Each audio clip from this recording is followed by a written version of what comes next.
Hello, everybody. It's Dave Neal, stand-up comic and host of Bachelor Nation News with an FBoy Island update. Last night was FBoy Island Season 3 finale. Did you watch? We've got Katie Thurston, former Bachelorette, star of Bachelorette, and appearances made on Bachelor in Paradise. Katie Thurston has released a photo with the guy, but it kind of reads like they might not be together. I'll tell you what, you guys know I know Katie. I have yet to ask her.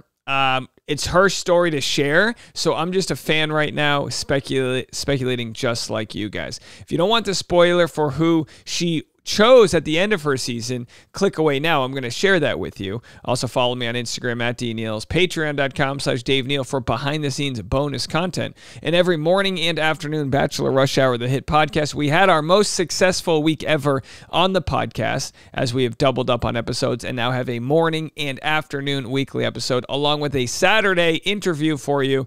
And this week, we featured Marco Del Vecchio. So I'm going to give you guys a chance to check this out. It's a full 32 minutes of fun vibes with Marco, whom I found out is a Rhode Island native, just like myself. I mean, you can't be a charming guy and not be from Rhode Island, right? Rhode Island is charm and a little bit of braggadocio, but why not, right? They go hand in hand. Here's Marco from Katie Thurston's season of FBoy Island explaining what it was like to be confronted by her as a bad kisser. Have a listen.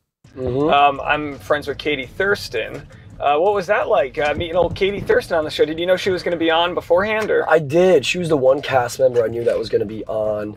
And it was, instant attraction, obviously physical. She's beautiful, but her sense of humor and just her, accepting of everyone, that really was the most attracted to me. The question everyone wants to know, let's start off hot. Is she a good kisser? Is she a good kisser? Now, despite her saying that I wasn't, she is a good kisser. And I don't know if the producers told her to say that about my lips. Yeah, how does that feel? No chemistry, but I felt the chemistry. Trust me, that was my favorite subject in high school, and I felt the chemistry. As long as you felt the chemistry, I mean. Yeah. How does that feel? You're watching it with your friends. You're kind of excited for the show, and then you're like, we're at that point we're like, oh shit, this is gonna go sideways. Yeah, I spoke so highly of her, and then I really felt disappointed. But look, I've never been on a TV show where a girl I'm dating gets to recap whether or not she thought I was good at kissing. But either way, Marco Del Vecchio, after that initial, kissing faux pas, whatever you want to call it, had then become a fan favorite, and he did really well on the show. Now, the way FBoy Island works is you say beforehand whether or not you're an F-boy or a nice guy. And then when she picks you, if you're a nice guy, she gets to split the $50,000 and you get $50,000. But if you're an F-boy and she picks you, like say she really likes somebody who ends up being an F-boy, that F-boy can decide to be charitable if they still want to be with her and split the $100,000, or they can take it all for themselves. Hey, it's desperate times call for desperate measures. You know what I mean? So either way, nice guy Marco. Go check out that full interview after watching this. And Katie Thurston ends up with Vince on FBoy Island, where they stand now. So it was between these two guys. Vince was a nice guy, so she split the $50,000, and then Benedict went into the show as an F-boy, but then said to her, if you pick me, I'll split the money with you. But you can lie. You can say that and lie, and then they pick you and go, haha, it's all mine. So anyway, it was revealed he had locked in, Benedict did, as someone who would split the money with her. So a reformed F-boy, F-bi. Katie Thurston is saying goodbye to F-boys after finding her match. Katie, 32, was left to choose between Vince and Benedict during the Season 3 finale, which aired on the CW last night. Since Vince, 31, came on FBoy Island as a nice guy, he and Katie got to split the $100,000 prize. F-boys like Benedict could steal the entire jackpot for themselves, though the comedian did not plan to had he won. I just wanted to let you know that I definitely found love, and I love you, Vince, Katie gushed in the Friday episode before Vince called the moment a dream come true. And then we're going to go to what Katie actually said on her Instagram here. She shared this carousel of photos. You know how it is. It's 2023. We have to take photos that look like it's 1997, It's like, God forbid we take a nice 4K photo. Although, anyway, the ladies look like they all had a blast on this season. And here are the photos of them with some producers, I'm assuming. And Elin Gale, the creator, former producer of Bachelor. And there's Vince himself with Katie's, I guess, final outfit. I think that's what she wore to the finale. And then there's a photo of them, what appears to be in a morning after bedside area. And here's what Katie had to say. You tell me if they're still together. Thanks for the memories. Thank you to Elin Gale and Bill Dixon for the opportunity to be a lead on FBoy Island. The best way to experience reality TV was with you two by my side. To my producers, Victoria, Ryan, Meech, and Daniela, thank you for taking care of us and putting up with our stuff. To my true loves, Haley, and Daniela, I always mess this up, I'm sorry. May the best moments we shared be the ones that never made it to the screen, into the future memories to come. To Vince, I'm thankful our paths continued to cross and that you are now part of a chapter I'll never forget. Glad we finally experienced those bottomless mimosas we dreamt about while on the island. And thank you to all those who worked long hours behind the scenes to bring this show to life. From the amazing people in production, sound, camera, lighting, etc. This show is nothing without your expertise. And thank you to the CW for giving us a chance with your audience. All right, folks. And I said, not me, refreshing for updates. So I don't know what this means. And let's see if we have an update from Vince. Vince sent 3 hearts and people said, we love you, Vince. But I don't know. You guys tell me. Are they together? I mean, I read this, and this just might be, my English degree, which I don't have. I do have English as my first language, although if you've ever heard me speak, you might disagree. Where did she say it here? She said, we shared that...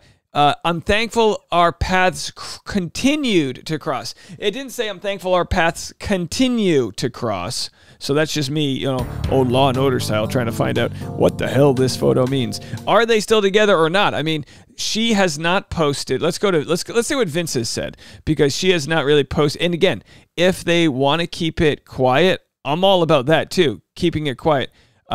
There's Vince right there. I'm assuming he's Los Angeles based, although I'm not entirely sure. Yesterday he said FBoy Island premieres, finales tonight. You will find good fortune in love. Well, that's true. And then there he posts a heart. I mean, look, if it ended poorly, he would not post a heart. Now, if he and Katie decide that they don't want to publicly comment on their relationship, like other Bachelor alumni have decided to do. That's right. There are people out there that have decided we don't want to comment on our relationship.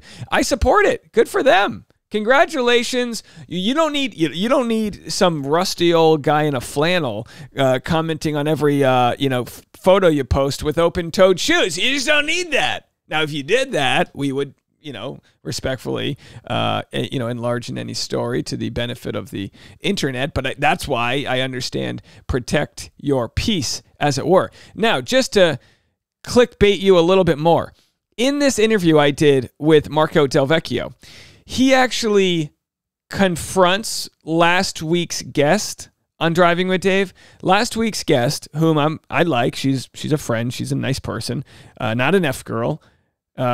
At least for my, in my eyes, Becca Moore had a story where Becca Moore went to Coachella several years ago, and she had her phone stolen by a guy who then she found out was a reality star. After having her phone stolen, she hired an Uber, or had an Uber hired for her because she didn't have her phone on her. And the Uber driver actually revealed to her, after helping her all day long, that he had a daughter who was sick with cancer. She used her platform to share this story and elevate it to the point where she raised $260,000 for that man. Well, the only downside to that story, as I've seen here, is that Marco was the guy who was alleged to have stolen her phone. He wanted to come on the podcast and just share his side. So this could be a Barbra Streisand moment where he is outing himself, but he just has nothing to hide, he says, and wanted to be in front of this story. Everyone was pretty sloppy, especially her. But that's no excuse. And then I must have accidentally put the phone in my pocket. Okay. Didn't touch her purse, didn't touch her wallet, didn't touch anything else. And this is the last day of the festival on Sunday, right? So as soon as I left the festival at Revolve Fest, I was heading to Coachella, and I realized the phone was in my pocket. I was like, shit.